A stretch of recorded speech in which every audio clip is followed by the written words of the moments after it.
Amoroso Padre Celestial, en esta tarde te agradecemos por tus bendiciones, tu compañía constante y la de tus santos ángeles con nosotros y nuestros amados.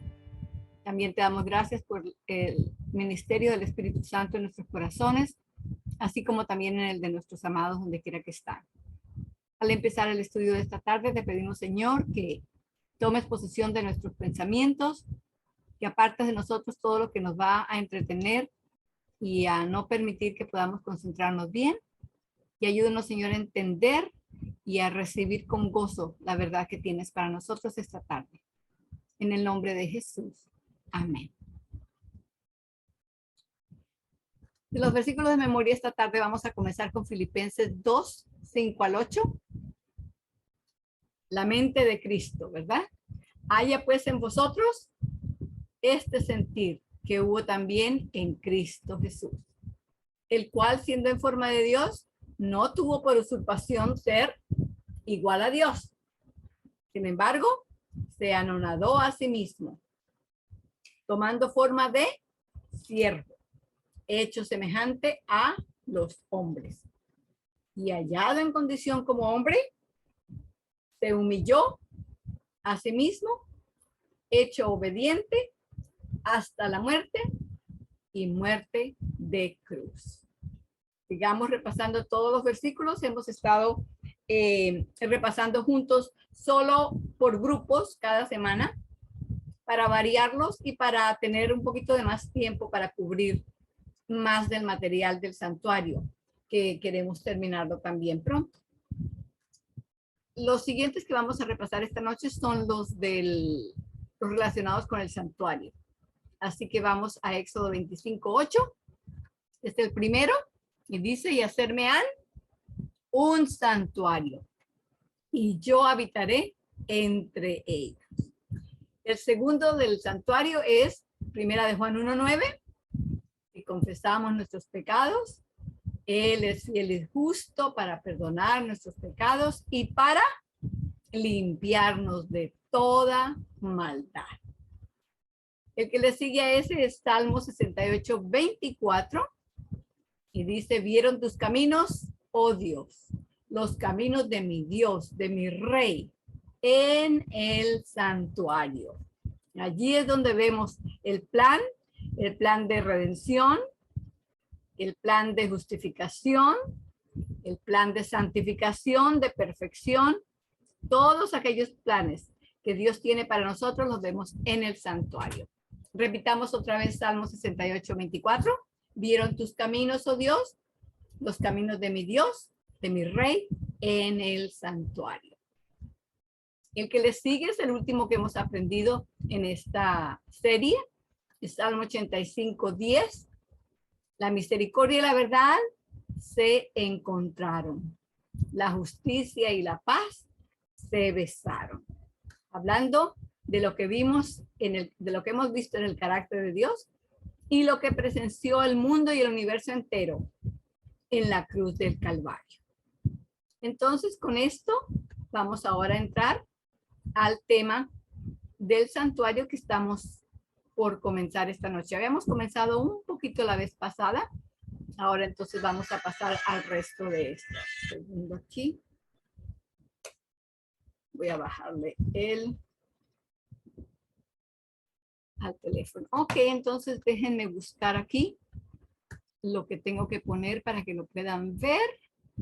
Y aquí estamos. Entonces, hablando del santuario, no solamente por tener un conocimiento teorético, sino de las lecciones que el santuario representa para nosotros y que las necesitaban los israelitas y las necesitamos nosotros. Y hacerme han un santuario y yo habitaré entre ellos. El campamento entero tenía como centro el santuario, el cual estaba orientado hacia el oriente, o el este, siempre era colocado de esa manera. Había solo una puerta de entrada representando a Cristo como el único camino de salvación. El camino, la verdad y la vida. Nadie viene al Padre sino por mí. Cristo, el que se declaró ser la puerta de las ovejas y quien dio su vida por sus ovejas. Como dice en la Biblia, el buen pastor su vida da por las ovejas. Estudiamos también las 3 secciones del santuario: el atrio, la parte de afuera, donde podía entrar el pueblo, los congregantes. En la carpa del santuario misma habían 2 compartimentos: el lugar santo y el lugar santísimo. Aquí los vemos también. Los 2 compartimentos estaban separados por un velo que cubría casi hasta el techo, pero no llegaba hasta el techo. En la parte de afuera, en el atrio, habían 2 objetos, dos piezas de muebles: el altar del holocausto del sacrificio y la fuente de metal. La carpa o el santuario estaban cubiertos por 4 coberturas.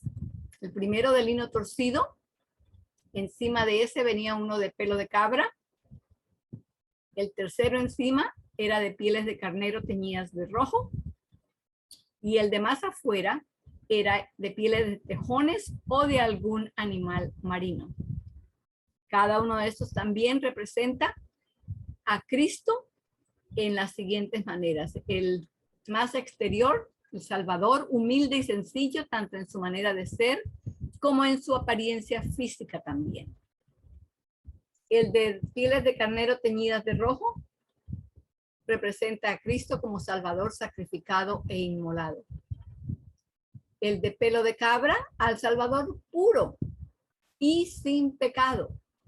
Y el interior, que era el que se veía por dentro como techo, el de lino torcido con figuras de ángeles entretejidas, este representa a Cristo, el Salvador exaltado y soberano.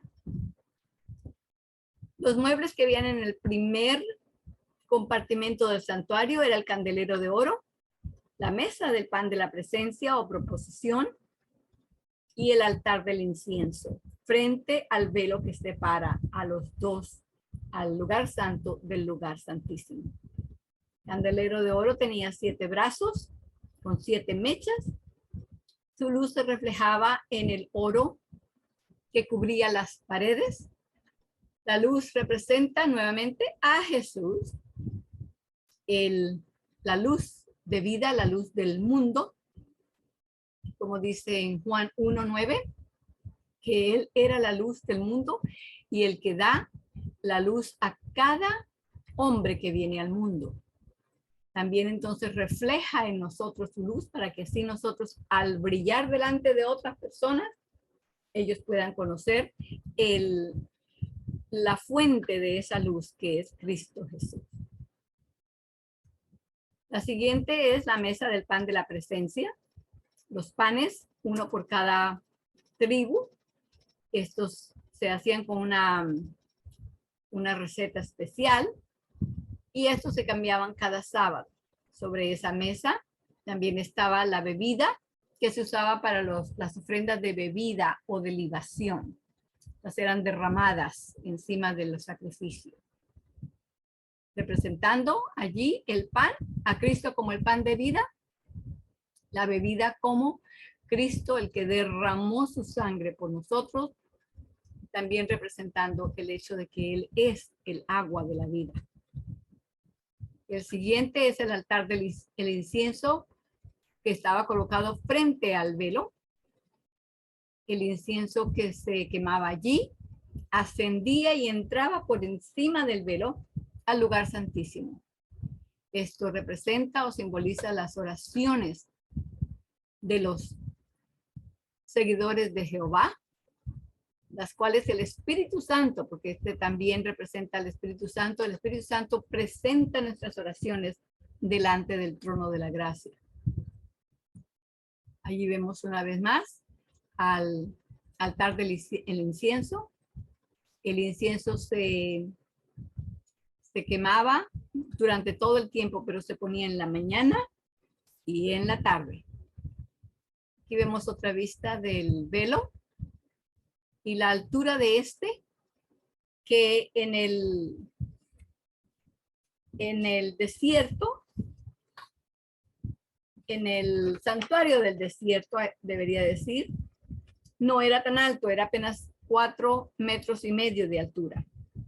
Pero cuando ya pasamos al santuario o al templo de Salomón, o los otros 2 templos que fueron reconstruidos después de que el de Salomón fue destruido, en esos el velo era de 18 metros de altura, lo cual llega a ser un factor interesante de entender, porque en la muerte de Cristo, cuando el velo del templo se rasgó en 2, se rasgó de arriba a abajo.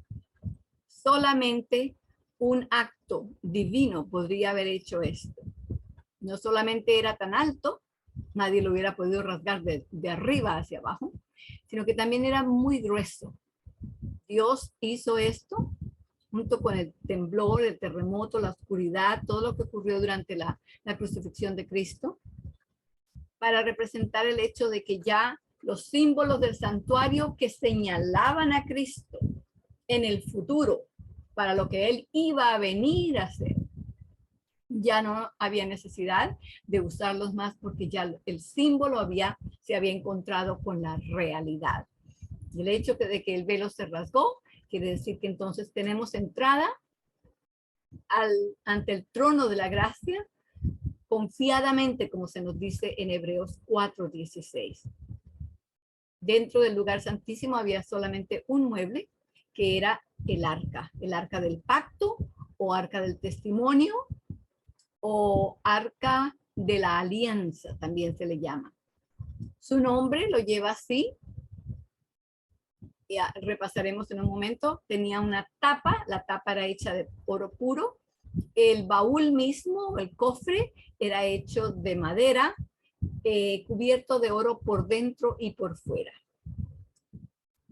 Habían 2 ángeles encima de lo que era la tapa misma, y la gloria de Dios se posaba allí entre esos 2 ángeles, representando el trono de Dios, el trono de la realeza del universo. Allí los vemos una vez más. Y aquí está el versículo de memoria que repasamos hace un ratito. La misericordia y la verdad se encontraron, la justicia y la paz se besaron. En la cruz del Calvario, en realidad eso fue lo que sucedió. Dentro del cofre se encontraban las tablas de la ley de Dios, de los 10 mandamientos, escritas por el dedo de Dios. Estos 10 mandamientos se les llaman las tablas del testimonio, o las tablas del pacto, o las tablas de la alianza. Por eso, debido a las tablas de los 10 mandamientos, es que lleva el nombre el cofre. Estas son las que le dan el nombre al arca. Junto con el arca también se encontraba dentro allí una taza de maná, así como la vara de Aarón que reverdeció. Junto al arca, por fuera del arca, estaba un rollo, el rollo de la ley ritual. Los ritos, las fiestas, los sacrificios, todas aquellas cosas que señalaban a Cristo. Este rollo no estaba dentro del arca como los 10 mandamientos. Una diferencia muy grande, porque a pesar de que Dios había dado las 2, la una había sido escrita con el dedo de Dios en las tablas de piedra. Estas Dios se las dictó a Moisés, y Moisés las escribió en el rollo. Los 10 mandamientos, las tablas de los 10 mandamientos representan la constitución, la base del gobierno de Dios, el gobierno universal de Dios. Estas, en las del rollo, eran regulaciones y leyes que tenían que ver con los ritos, como dijimos ya antes, también con las fiestas, las 7 diferentes fiestas que se llevaban a cabo cada año en el ciclo del santuario, en el ciclo anual del santuario. Habíamos comenzado la vez pasada a estudiar las vestiduras del sumo sacerdote. Para esto, entonces, vamos a nuestras Biblias. Éxodo, capítulo 28. El versículo 2 nos dice que Dios ordenó o dio instrucción a Moisés entre todas las cosas que le dijo y no se escapó ni un detalle. También le dijo que ellos debían hacer una cierta vestidura para Aarón. Aarón era el sumo sacerdote. Dios había ordenado que él fuera el sumo sacerdote. Entonces, ahora vamos a comenzar desde la vestimenta, la parte que se usaba para la cabeza. Esta se encuentra en Éxodo 28, versículo 39. Y dice que tenía que ser de lino fino y se llama la mitra o turbante. En la base del turbante, como se ve allí esa faja, era una placa de oro, la cual llevaba una inscripción: Santidad a Jehová. Santidad a Jehová. Veamos en cuanto a esto en Éxodo 28, 36 y 38. En el versículo 36 dice: harás además una plancha de oro fino y grabarás en ella grabadura de sello, santidad a Jehová. Comentábamos la vez pasada que esto se ponía precisamente encima de la frente del sumo sacerdote. El versículo 38 dice: y estará sobre la frente de Aarón, y llevará a Aarón el pecado de las cosas santas que los hijos de Israel hubieren consagrado en todas sus santas ofrendas. Y sobre su frente, nuevamente lo menciona, estará continuamente, para que hallen gracia delante de Jehová. El hecho de que él la llevaba en esa parte de la cabeza, en la frente, representa también el hecho de que cuando nosotros hacemos decisiones y nos entregamos a Dios, le permitimos que Él traiga la santidad a nosotros, porque nosotros no la podemos proveer por nosotros mismos, aunque lo tratemos por mucho tiempo y con toda la fuerza de voluntad que tengamos. La santidad a Jehová es algo que se hace en la decisión que llevamos a cabo en la parte del cerebro que se llama el lóbulo frontal. Es precisamente la parte del cerebro que está detrás del hueso que forma la frente. Como recordativo allí para cada persona, no solamente para el sumo sacerdote, sino para cada miembro del pueblo de Israel, que todos, no solamente el sumo sacerdote, sino que toda persona debemos entregar nuestras mentes, nuestro poder de decisión, de escoger, que Dios nos lo ha dado en primer lugar, en primera instancia, pero tenemos que usarlo no para hacer decisiones contra Dios, sino para hacer decisiones a favor de Dios. En el versículo 38 también mencionaba que era para que él llevara el pecado de las cosas santas que los hijos de Israel hubieran consagrado en todas sus santas ofrendas.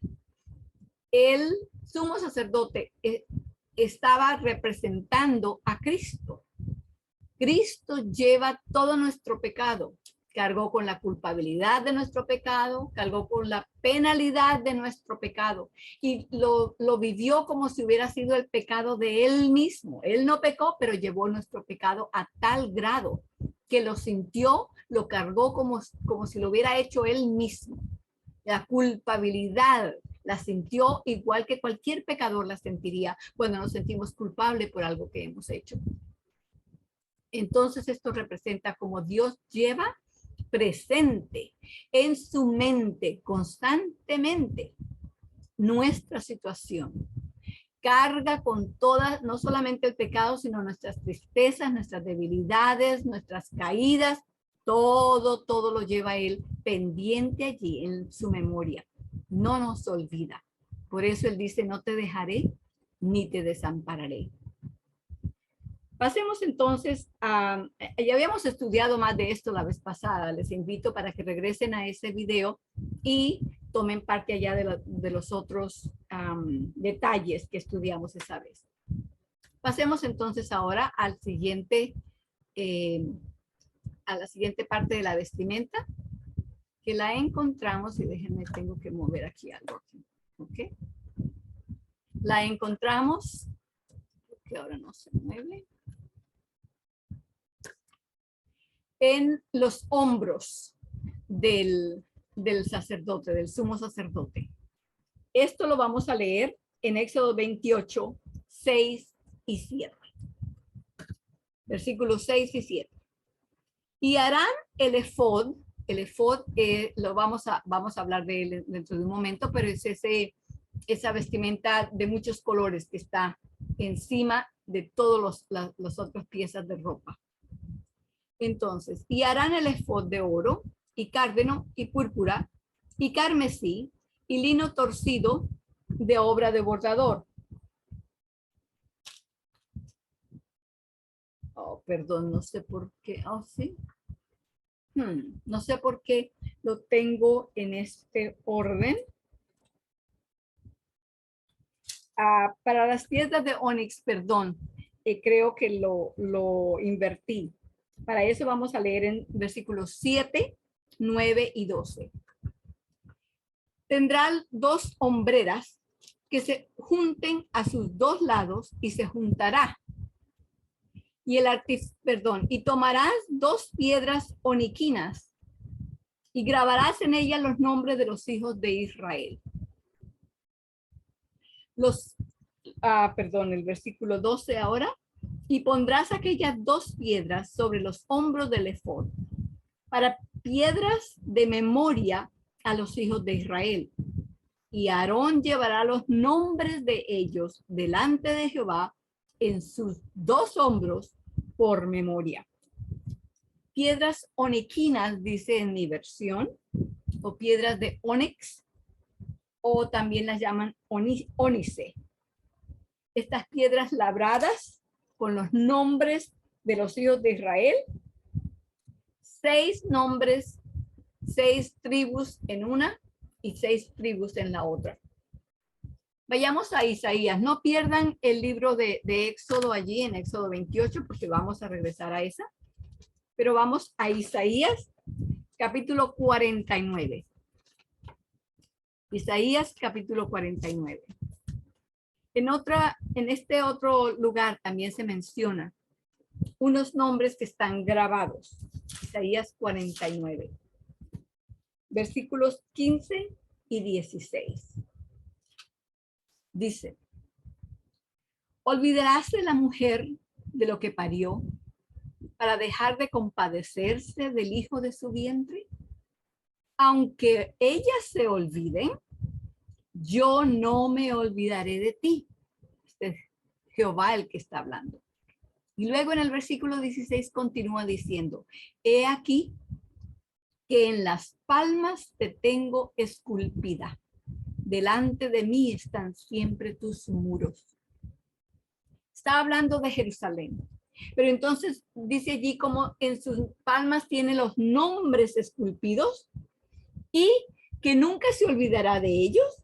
Y no solamente de eso, sino dice, tengo tus muros allí también. Pensemos, por ejemplo, en nuestras familias, nuestros hogares. Dios tiene los muros, las paredes que mantienen nuestras familias unidas, las tiene también esculpidas en sus manos.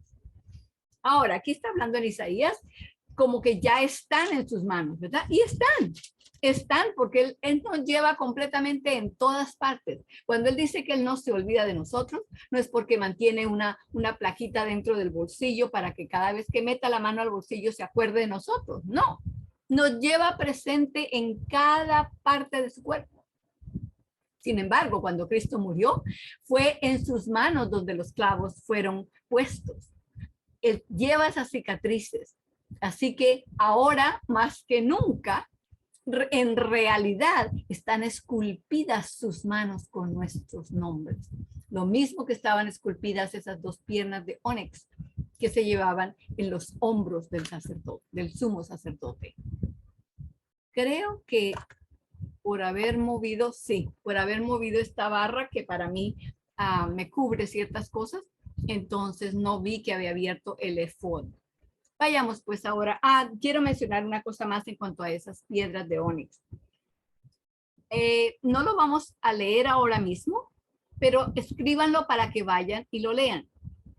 En el capítulo 15 de Lucas, Lucas 15, se encuentra la historia de la oveja perdida y el pastor que la fue a buscar y no regresó hasta que la encontró. Cuando la encontró, dice la parábola de Cristo, que el buen pastor tomó la oveja y se la puso sobre sus hombros y así la llevó de regreso al redil.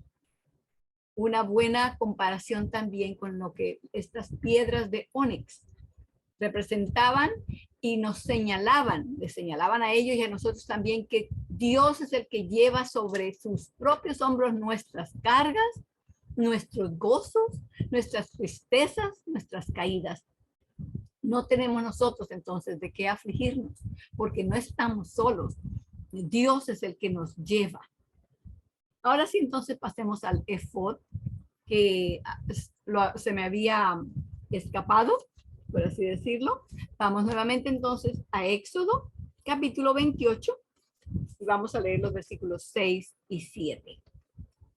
Habla en cuanto al efod.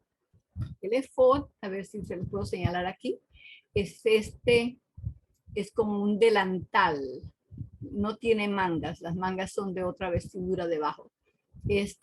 Y que se abrocha en los hombros. Es de la misma forma por detrás, sin mangas y no es completamente largo, es como casi como un delantal, pero doble. ¿Ok? Entonces leamos los versículos 6 y 7. Dice, y harán el efod de oro y cárdeno, y púrpura y carmesí, y lino torcido de obra de bordador. Tendrá 2 hombreras que se junten a sus 2 lados y se juntará. Entonces, donde se juntaban las 2 hombreras del efod, allá es donde encontramos entonces las piedras de ónice sobre las hombreras, encima de los hombros del sumo sacerdote. Ahora vamos al siguiente, que es, porque no quiero abrir.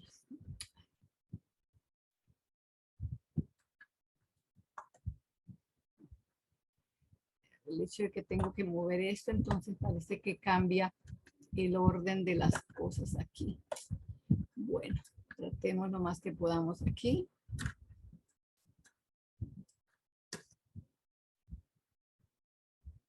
Todavía no abre. No sé por qué. Ahora sí abrió. Aquí en la parte de arriba vemos el pectoral con 12 piedras preciosas. Es este cuadro que vemos sobre el pecho, por eso se llama pectoral. Otro de los nombres que había para ese era el racional del juicio, se le llamaba también. Para esto leemos en los versículos 15, 17 y 21. En el versículo 17 solamente vamos a leer la primera parte, que es lo que se refiere a este pectoral. Versículo 15 dice, harás asimismo el racional del juicio, ahí está ese otro nombre, de primorosa obra. Le has de hacer conforme a la obra del efod, de oro y cárdeno y púrpura y carmesí y lino torcido. Versículo 17. Y lo llenarás de pedrería con 4 órdenes de piedra. Ahí se ven las 4 filas, las 4 líneas de piedras. A ver si les puedo. 1, 2, 3 y 4. Sigamos ahora al versículo 21. Y serán aquellas piedras según los nombres de los hijos de Israel. Nuevamente aquí están. No es suficiente que lo lleva en las piedras de ónix, en los hombros. Cada una de estas piedras lleva el nombre de una de las tribus del pueblo. Con los nombres de los hijos de Israel, 12 según sus nombres, como grabaduras de sello, cada una con su nombre, vendrán a ser según las 12 tribus. Las lleva sobre su corazón. Nuevamente, entonces aquí vemos que en lo que va de la vestidura, tenemos al pueblo de Dios representado en la placa que va sobre su frente, en las piedras que van sobre los hombros y en el pectoral que llevan las 12 piedras con los nombres también. Como decíamos antes, tenemos una manera más visual de darnos cuenta cómo Dios, cuando dice que no te dejaré ni te desampararé, es porque así es. Y Él nos lo da en una forma tan real allí para que veamos que es algo que podemos confiar. Pero al fin y al cabo, recordemos que no andamos por vista, sino por fe. Sin embargo, Dios, sabiendo que somos criaturas que nos confiamos de la vista, nos da algo para que podamos entender, comprender qué es lo que le está diciendo y el grado al cual él lo está diciendo. Lo que sigue allí es el Urim y el Tumim, que por cierto ya abrió aquí. El Urim y el Tumim no son visibles, estaban en el pectoral. Y vamos a leer sobre esto en el versículo 30, capítulo 28, versículo 30. Y pondrás en el racional del juicio, o el pectoral que acabamos de estudiar, Urim y Tumim, para que estén sobre el corazón de Aarón, cuando entrare delante de Jehová. Y llevará siempre Aarón el juicio de los hijos de Israel sobre su corazón delante de Jehová. Nos recuerda el primer versículo que nos aprendimos en cuanto al santuario, ¿cierto? Dice, y hacedme un santuario y yo habitaré entre ellos.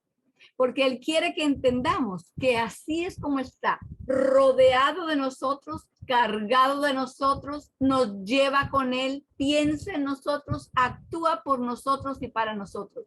Está completamente inmergido en nosotros y con nosotros. Recuerden, ese también es el nombre Emmanuel. Emmanuel quiere decir Dios con nosotros. Nos demuestra ese amor tan íntimo, tan puro, tan constante que Dios tiene, no para toda la raza humana como un grupo grande, como una cobija que los cubre a todos, no. Es para cada uno de nosotros individualmente. Tenemos que pensarlo y recordarlo de esa manera. Porque si apenas nos sentimos como parte de un grupo grande, empezamos a sentirnos de que el amor de Dios es un pedacito para cada uno. ¿Qué cantidad me quedará a mí? De todos los billones, pensaríamos. Pero cuando nos damos cuenta de que Dios nos ama individual y personalmente a cada uno de esa manera tan constante y tan fiel, entonces comenzamos a creer en que Él es nuestro Salvador personal, individual, de manera que Él hubiera dado a Cristo por uno solo de nosotros, si hubiera sido uno solo el que lo hubiera necesitado. Es un amor difícil de comprender con nuestra naturaleza humana. El siguiente que vamos a estudiar es el manto. Aquí abajo está la flecha que va para el manto y es esta parte azul que sale aquí debajo. El manto de color jacinto o azul. Leemos de esto en el versículo 31 y 33. Harás el manto del éfod todo de jacinto. Y en el 33, y abajo, en sus orillas, o sea, en el borde de abajo, ¿qué era lo que tenía que poner? Harás granadas. Vamos a abrir la siguiente. Dice allí orlas y campanillas. En la Biblia, en la versión mía dice granadas de jacinto y púrpura y carmesí por sus bordes alrededor. Y entre ellas campanillas de oro alrededor. Esto iba entonces como quien llamaría el borde del vestido abajo, el dobladillo, por así decirlo. Allá en esa parte era donde iban entonces las orlas y las campanillas, entrecaladas una y luego otra, y luego se repetían y así iban. Entonces, el borde del manto con las granadas o orlas y las campanillas. Quiero leerles algo traducido del comentario bíblico de los adventistas del séptimo día, del volumen 1, página 649. Dice lo siguiente.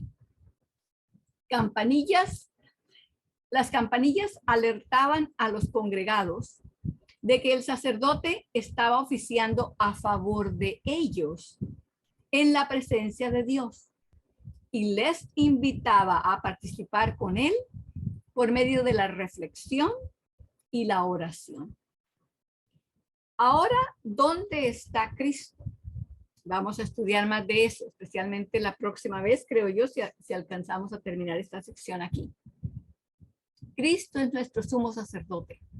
Debemos entonces, de la misma manera, sabiendo que Él está ministrando por nosotros en el santuario celestial, debemos hacer lo mismo que hacían ellos, pensando y escuchando las campanillas que estaban al borde de la vestidura, del manto del sumo sacerdote. Cuando las escuchaban, cuando oían que se movían, sabían que Él estaba caminando, que Él estaba obrando y ministrando por ellos dentro del santuario. Entonces ellos se unían a Él por medio de la reflexión y la oración. ¿Qué quiere decir esto? La reflexión es leer la palabra de Dios y pensar en ella, meditarla, reflexionar sobre ella, analizarla para que entendamos tan profundo como podamos ir. Y entonces la oración es el resto de la conversación. Por medio de la palabra de Dios, Dios nos habla a nosotros. Por medio de la oración, nosotros le hablamos o le contestamos a Él. Y allí llevamos el diálogo entre nosotros. Eso es lo que Dios nos invita a hacer ahora que su Hijo está ministrando por nosotros como nuestro sumo sacerdote. La siguiente parte sería entonces la túnica. A ver aquí, ¿dónde estamos? La túnica. Aquí está bien abajo, en la parte de abajo de la vestidura. Era la túnica de lino fino.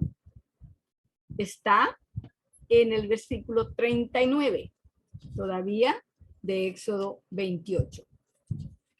39 dice, y bordarás una túnica de lino y harás una mitra de lino, ya sabemos esto, harás también un cinto de obra de reclamador. Por ahora sabemos que es esa túnica de lino fino, era la que estaba debajo de todas las otras vestiduras que ya hemos estudiado.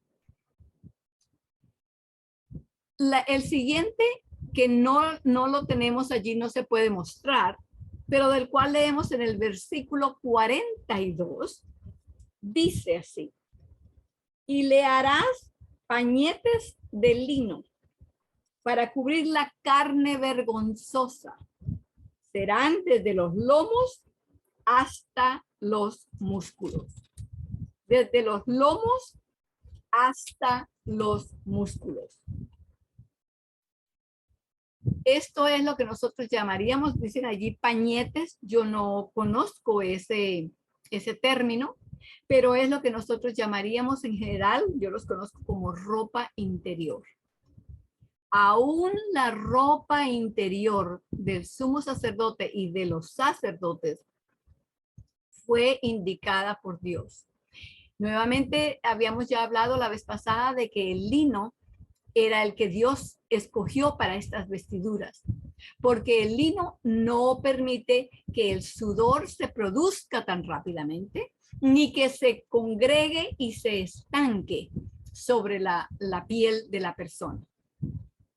Recuerden, estaban en un lugar trópico, en el desierto, y el sudor lleva consigo el hecho de que permite que las bacterias se reproduzcan y crezcan. Entonces, para mantener la salud y la higiene de los sacerdotes, Dios especificó que las vestiduras debían ser de lino fino. La ropa interior, como decía allí, iba desde el lomo. El lomo es lo que diríamos la cintura, porque lo especifican como entre las costillas y la cadera. Entonces es esa parte donde nosotros generalmente llamamos eso la cintura. Tenían que ser de lino fino para proteger del sudor. Iba desde la cintura hasta los muslos. Así era la ropa interior del sumo sacerdote. El siguiente rótulo, que es el único que queda por abrir. Vamos a ver si abre. Cada vez que tengo que cambiar esto, entonces. Ahí está, el cinturón o faja. De esto leemos en Éxodo 28:8. Éxodo 28:8. Dice: y el artificio de su cinto que está sobre él será de una misma obra, de lo mismo, de oro, cárdeno, púrpura y carmesí y lino torcido. Así que era de la misma forma que se hizo el efod. Este cinturón era el que entonces iba por encima de todas las otras vestiduras, encima de la túnica, y encima de la túnica iba el manto, encima del manto iba el efod, y encima de eso entonces iba el cinturón o el cinto o la faja, también se llama en otras de las versiones. Este cinto era lo último que se pondría el sacerdote cuando se vestía, era el más exterior. El ceñirse o amarrarse, por ejemplo, con el cinturón, esto se llama ceñirse. Y en varios lugares de la Biblia se encuentra esa palabra. En Juan 13:4 y 5, Juan 13:4 y 5 en el Nuevo Testamento, escríbanlo para que no se les olvide dónde está. Juan 13:4 y 5 encontramos allí algo en cuanto a una ceñidura. Dice: sabiendo Jesús que el Padre le había dado todas las cosas en las manos y que había salido de Dios y a Dios iba, levantóse de la cena y quítase su ropa, y tomando una toalla, ciñóse.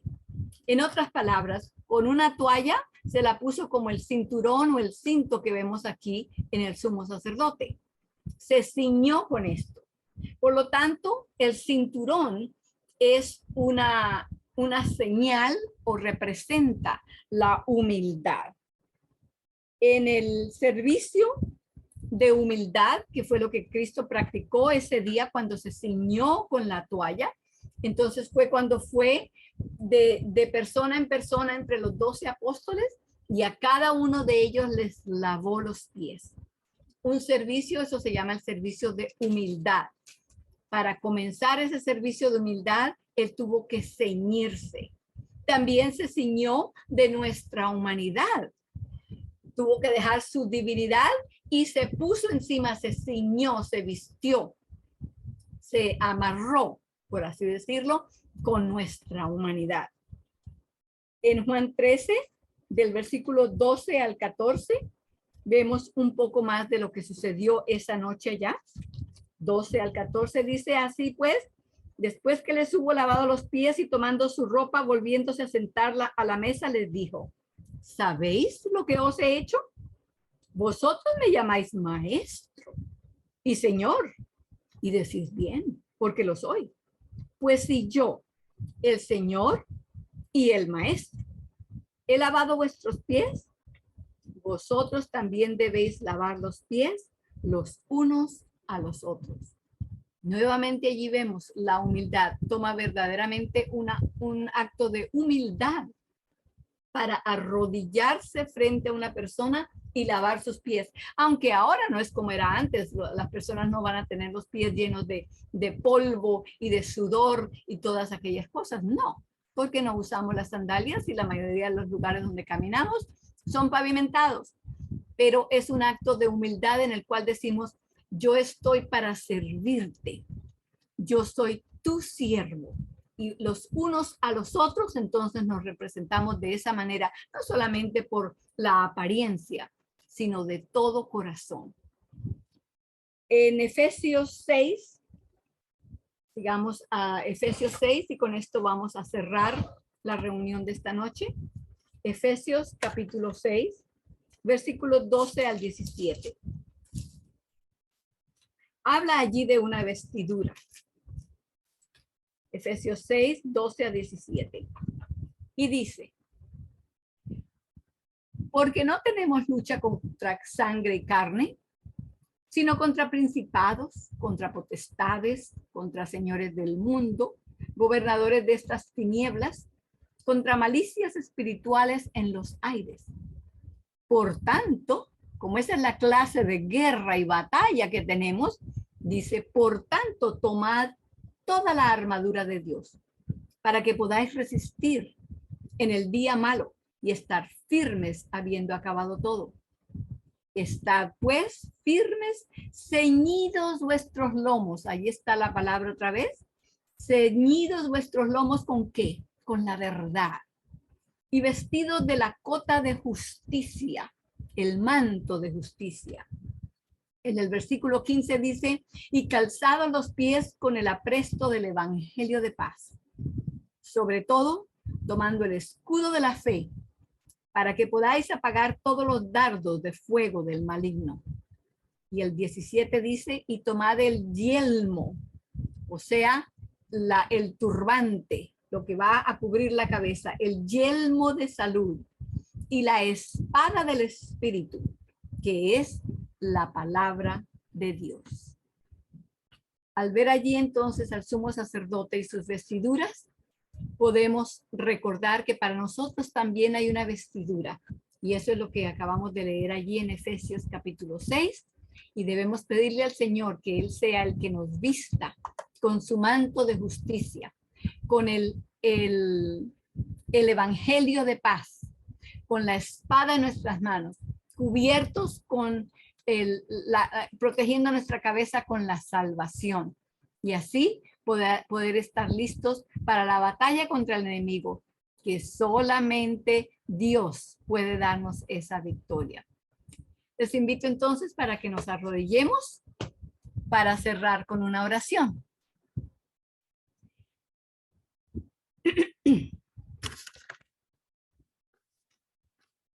Ok, oremos. Amoroso Padre Celestial, te agradecemos porque no has dejado ningún detalle que no hayas tomado en cuenta para darnos a nosotros cada ventaja en la batalla con el enemigo. Nos has dado la instrucción, nos das también la vestidura tú mismo, y lo único que pides es que nosotros te permitamos que tú lo hagas en nosotros. Pero aún para eso, Señor, necesitamos tu buena voluntad, tu fuerza de voluntad. Porque aunque tú nos has dado el libre albedrío, nos hiciste seres que tenemos la capacidad y la libertad de escoger por nosotros mismos. Sin embargo, Señor, necesitamos de tu ayuda para poder escogerte a ti con esa buena y libre voluntad que nos diste. Danos, Señor, la victoria día a día y ayúdanos a pensar en lo que vimos hoy en esta vestidura para que podamos aprender y entender cómo tú nos llevas sobre tu mente, sobre tu corazón, sobre tus hombros, nos cargas. Tú eres el que solivias todas nuestras enfermedades, nuestras pruebas. Nuestros percances están todos a tu mano, Señor. Y te pedimos que así entonces podamos entender y creer, confiar en ti y llevar una vida de victoria diariamente. Te pedimos todas estas bendiciones en el nombre de Jesús. Amén.